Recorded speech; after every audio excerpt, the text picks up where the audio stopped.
जमिनीची थर हा एक आम्हाला प्रश्न, आमच्या वर्गाला पडलेला प्रश्न, आणि तो सोडवण्यासाठी आम्ही एक हा छोटासा प्रयोग केला। त्यासाठी आम्ही मोठे दगड घेतले, थोडे बारीक दगड,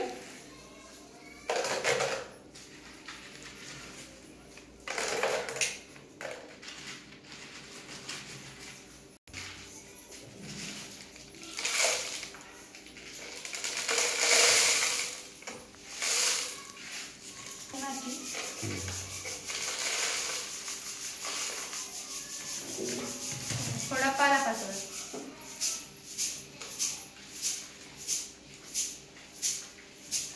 त्यात काही पाणी, थोडंसं ढवळून, भरपूर ढवळून घ्यायचं।